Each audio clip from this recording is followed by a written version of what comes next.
Welcome to Trial Law Review. My name is Jason Lazarus, your host. This podcast is a podcast dedicated to trial lawyers, the modern day warriors who go to battle every day in courtrooms throughout the United States for injury victims. And this will be about their stories and about their practices.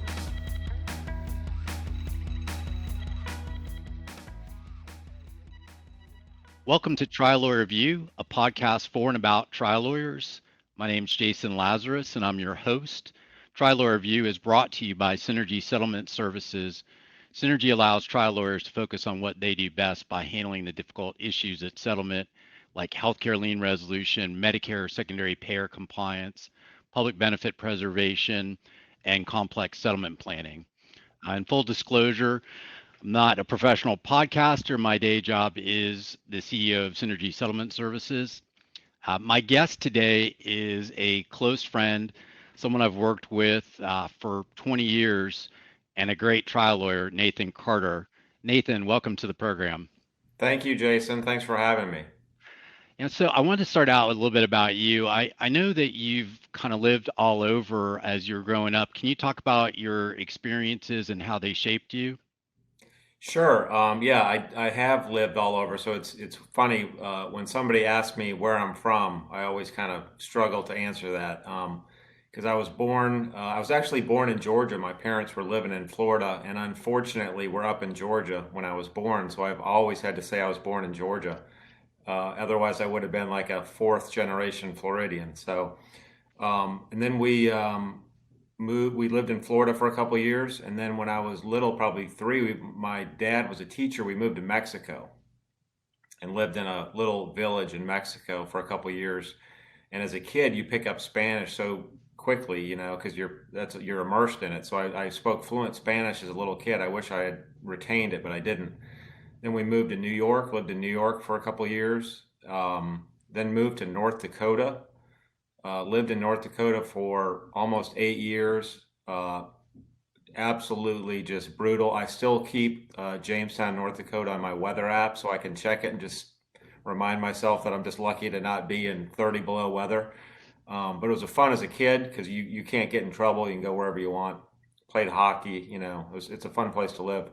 Lived in North Carolina, went to college in North Carolina, went to law school in Georgia. Now I'm been in Orlando for 20 something years. So yeah, I've lived all over, but I think it helps you, or it's helped me kind of learn how to deal with different kinds of people. You get clients from all over, from different socioeconomic backgrounds and different lifestyles and stuff like that. I'm kind of used to talking to different people, and I think I can pretty much, be friendly and converse with anyone from anywhere. And I think part of that's just from living everywhere and meeting lots of different people. Well, I would think adapting as you move into different places. I know when we moved from New Jersey to Florida in 1980, so a long time ago, that was a difficult transition. I would imagine if you're moving around like that, that's got to be one of those situations where you've got to assimilate and try and fit in, and that's not always easy when you're younger. Yeah, we've moved now that I'm, an adult and got my own kids. We moved from Lake Mary to Winter Park, and my wife was worried about that. And I was like, that, I'm like, the kids can handle it. They're very resilient. I mean, I moved from North Dakota to North Carolina, and that was, right in between middle school and high school, which is probably the worst time to move. But it ended up being great. And I kind of think things happen for a reason, and I've always felt that way. I didn't get in when I was in high school in North Carolina. A bunch of my best friends went to Chapel Hill because it's actually easier to get in Chapel Hill in state than out of state. So all my best friends were older than me, and they all went to Chapel Hill. And then I didn't get into Chapel Hill because I wasn't a great student in high school. And then completely bummed out, completely depressed. Ended up going to UNC Charlotte, but I ended up clerking for a law firm there, and that's why I went to law school. And I think so. I've always kind of told people that told my son that you never really know. You think something's bad at the time, it can be important. It can, things happen for a reason. So it worked out great that I didn't get in there because who knows what would have happened. Yeah, it's funny that you say that because I went to law school based on some advice I got from a close friend and advisor when I was trying to figure out what to do when I was coming to the end of my undergraduate career as a psychology major, which you don't have too many options. You either got to go on and get a PhD and become a psychologist, or go in a different direction. I went in that different direction simply because I got some good advice in the end about, what I might find interesting as a career. So I'm really blessed that I wound up going down that path. So the law firm that you clerked for when you were in undergrad, what type of firm was it, and what was it about that experience that led you to go to law school?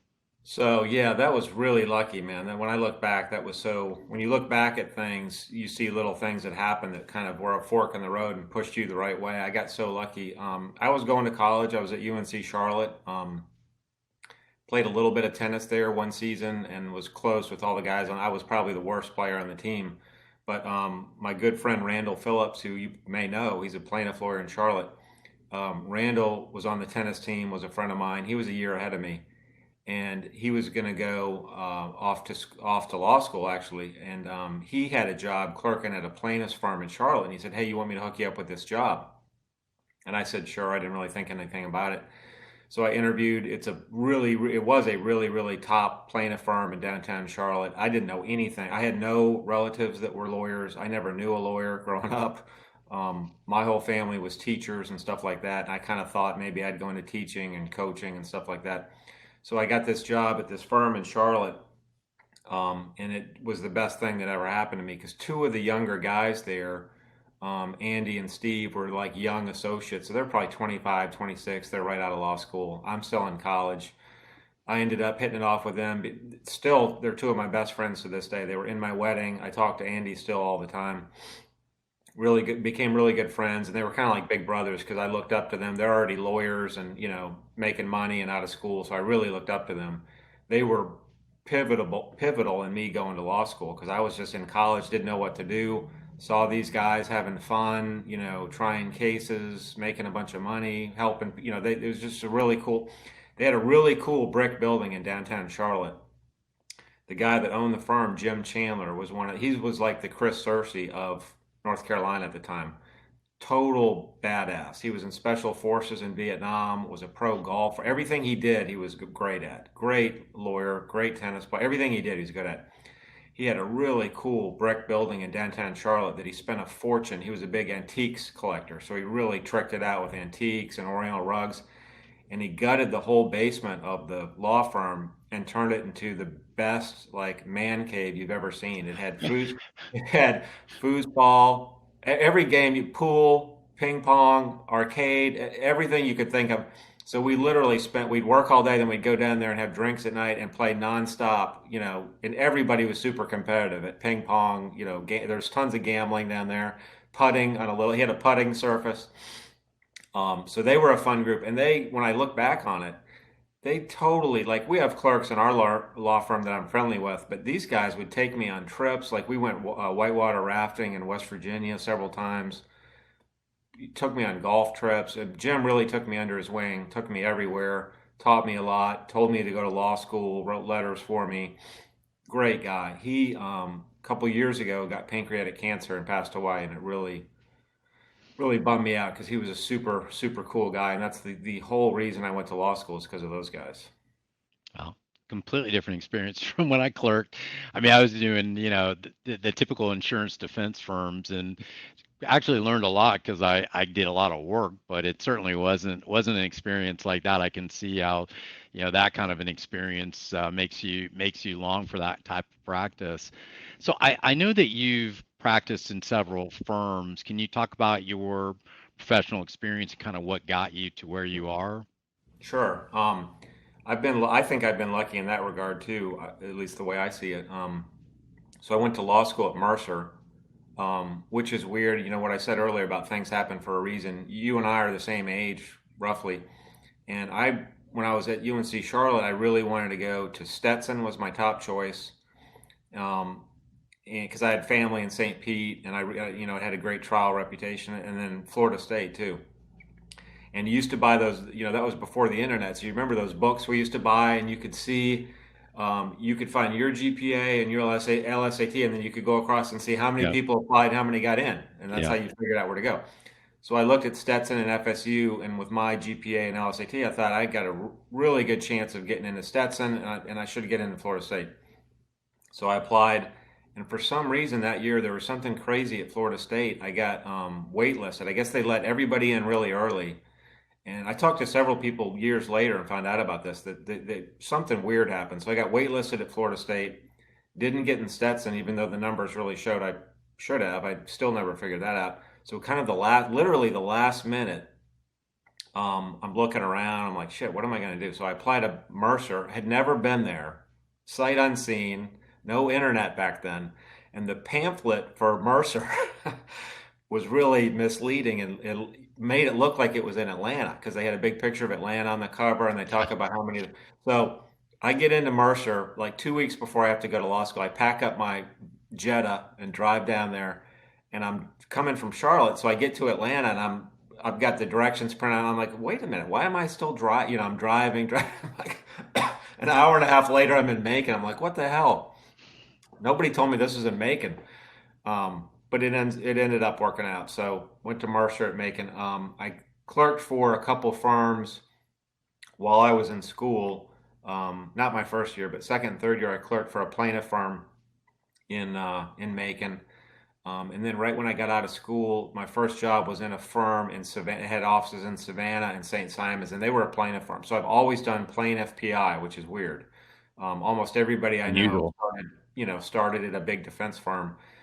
I applied at a couple of the big Atlanta firms, but I never really liked Atlanta and didn't want to go with a big firm and bill hours. I had some roommates that did that were miserable. So I've been lucky. So I worked at a really good plaintiffs firm in Brunswick. They were in Brunswick, St. Simon, Savannah for 2 years. My wife Jen, who you know, was a lawyer. I met her at Mercer, and that's what I was saying earlier. How things happen for a reason. I was completely distraught that I didn't get in Florida State or Stetson, and I, did Mercer at the last minute. But it turned out it worked out because that's where I met Jen, and I wouldn't be married to her or have the 3 kids I have if I hadn't gone to Mercer. So that was lucky. So I was in Georgia for a couple of years at a plaintiff firm. Fun, tried a lot of cases, had a huge caseload. It was kind of a volume practice in Georgia, but really good lawyers, and I learned a lot working there because I literally, I mean, um, they handed me 135 cases, auto cases, right when I got there. Brand new lawyer. Wow. You know, they said go take these depositions, and I don't know about you, but at Mercer back then there wasn't any like practical class on how to take a deposition. Yeah. I had no clue how to take a deposition or what I was supposed to do, and when I look back at it, it just must have been hilarious sitting for my first depo. So they threw me into the fire, but I learned a lot, tried a lot of funny cases, and then moved to Florida. I had a bunch of buddies in Orlando, so I wanted to get to Florida. Jen wanted to get out of South Georgia because it was not really a progressive society there. So we ended up in Orlando, and I worked for Nolan Carter was the first guy I worked for. Really good med mal lawyer. Everybody thought he was my dad because he was the age that could have been same age as my dad, and our names are very similar. So every judge would say, "How's your dad doing?" And I got tired of saying he's not my dad. So I finally just started saying, "My dad's fine. My dad's doing great," and just let them think that. And then I worked with. I learned a lot from Nolan. Did a lot of med mal and learned med mal from him. He was one of the best. And then I went with Terry Griffin and Paul Linder, who you know, which was great. They were great guys. Richard Wright was there for a while. Dana Hoffman, a lot of Mo Hoffman, you remember him. A lot of good guys that I learned from, and then was buddies with some of the guys at the Morgan firm. This was probably in the late '90s. I was talking with them, and ended up, I think, around right before 2000, joining the Morgan firm to do nursing home with Mel and Xander, and that's when nursing home was really a big deal in Florida. So that was a good opportunity to go over there. And Terry was kind of retiring at the time, so it was good to get out of there and go over with the Morgan guys. And that was like a big fraternity. That was fun. Did mostly nursing home work over there for several years, but we had a blast over there. Yeah, so, and what was it like to leave an established firm like that and kind of strike out on your own with some of the kind of founders of that firm. I mean, that must have been kind of a scary but exciting time, I would imagine. It was, and when I look back, it was way riskier than I realized. I might not have done it knowing how risky it was now in hindsight, but at the time, I just thought it was a good idea because I trusted Stuart and Ron so much and Mel. So that was 2005 we left. So I was 35 years old, had two kids. Jen was pregnant with our third kid. So really, that was kind of crazy and risky.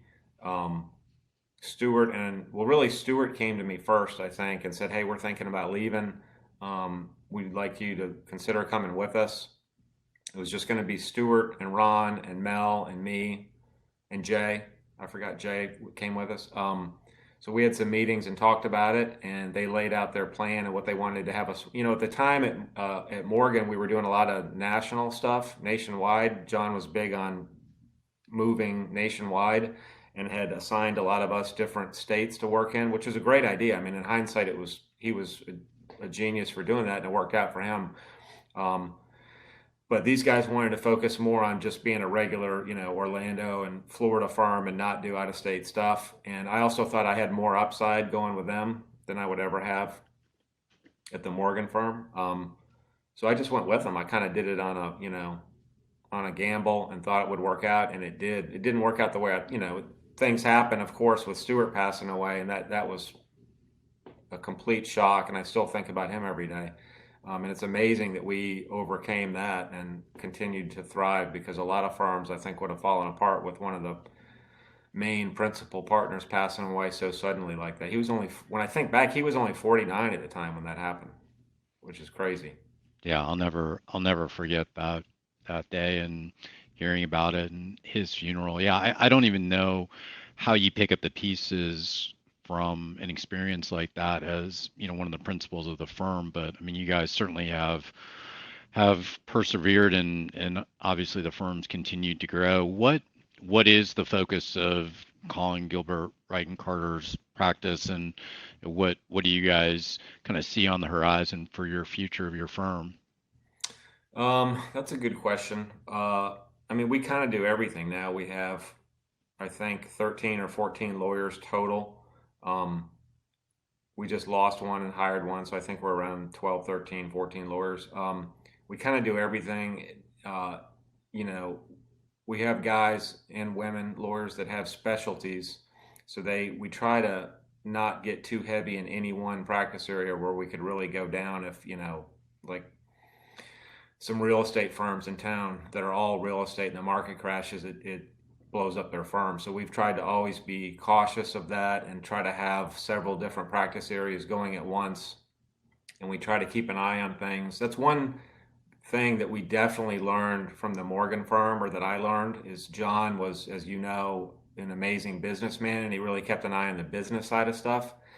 And I've worked, as I told you before, at several plaintiff firms. And when I got to Morgan, I was shocked by all the business stuff that firm paid attention to that I had never even been at a firm where anybody even thought about that kind of stuff. I mean, when I was at other firms, the lawyers just kind of worked on their cases and they assume new cases come in the door. And never, I was never at a firm where we would have a meeting and go over intake. What are we paying to get each case? What does each case settle for? What's the average fee? That kind of like numbers analysis. I had never done that before at a firm. So I learned that at Morgan. Not that I was in on that that heavy at Morgan, but then when Stuart and Ron left, we would have meetings every quarter to analyze the business, not just the legal side of it. So we really learned a lot, paying attention to the business side of things. So we're still really careful about that at our firm. We sit down every quarter, go over our budget, look at our practice areas. We see stuff like we have a securities lawyer who just does securities cases. And that kind of goes up and down with the market. When the market's doing well, nobody wants to sue their broker. Yeah. When the market's down, you get more of those cases where, some broker took an 80-year-old lady and put all her money in some variable annuity or something risky. So those cases kind of ebb and flow with the market. Then we have Vanessa, who does a lot of VA benefits cases, which a lot of firms don't do, a lot of lawyers don't do. And they're really hard. They're time consuming. You don't always get fees, but you meet a lot of good clients who need you then when they have a car wreck or a med mal case. So it's kind of not a loss leader, but it's a way to get other kind of cases. So we're really we do, med mal products, nursing home, auto, all the kind of general PI stuff that most firms do, but we're constantly keeping an eye on what we think is going to happen, and we try to move resources and lawyers into areas that we think are growing versus shrinking, which is hard because you can never, like, who could have guessed this pandemic would happen and there'd be, 50% less car wrecks and 50% less people on the road, and you know less work comp injuries because there's no work going on. So that stuff like that can throw anybody off. But we've been lucky. We've kind of sustained how we were and not taken too many losses like some firms have. But I think that's just from being careful and keeping an eye on things, to be honest. It's funny, a lot of lawyers I think are not really trained in business, right? I mean, unless you happen to be a business major in undergrad, which I was not.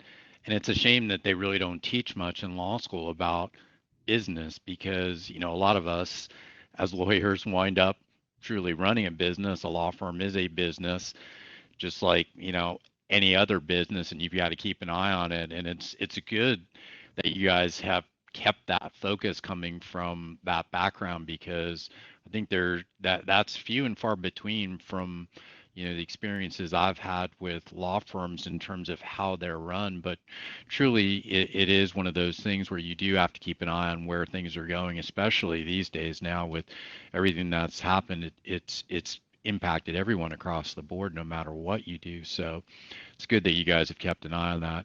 I've got a personal question. I know that you've gotten into cycling. I've been an avid cyclist since I was 13 years old. What was it that sort of made you want to get into the sport? This is probably going to shock you, or it's such a weird reason. Of course, I represented you when you had your horrible bike wreck. Um, and I, at that time, had never cycled. I mean, I was familiar with it, and I have a lot of friends who do it. But honestly, this is what kind of counterintuitive when you represent a friend who gets in a horrific bike accident. But I saw how much you loved it. It shocked me that you got right back into it and got back as soon as you were healthy, got back and started riding again and loved it so much. And it actually made me think, like, if Jason got hurt this bad, and I saw how horrible you were hurt and how it almost, really could have ruined your life, and it didn't, and you bounced back and kept riding, I thought he must really love this. And I even asked you, um, are you crazy? Why are you riding again? But you said you love it and you're going to keep doing it. So I actually thought to myself, well, these guys that do this really love this. Maybe I should try it. So in a little way, you kind of inspired me to try it, and now I'm hooked on it. So Wow, that's yeah, that's definitely that was not what I was expecting. I did not expect you to say that. So, it's funny because, one of the things I wanted to ask you a bit about since you're my first guest on this new podcast was about the accent and you representing, someone that you knew and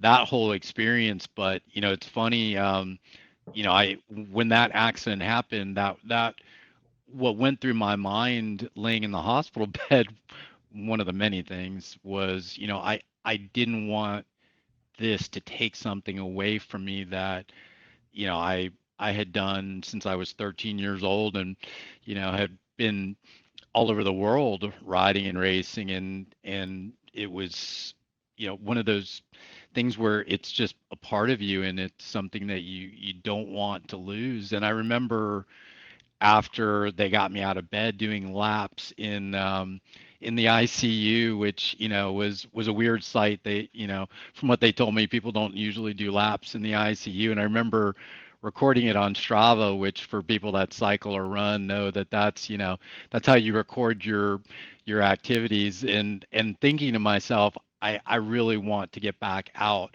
I don't want to walk around this hospital floor. I want to get back out on my bike. Of course, it took a little bit of time to do that, but one of my most vivid memories of that whole experience was you coming to visit me in the hospital and trying to communicate with you when I had tubes down my throat, my jaw was wired shut. I think I was still on the ventilator at that point, and because they were worried about losing my airway and whatnot.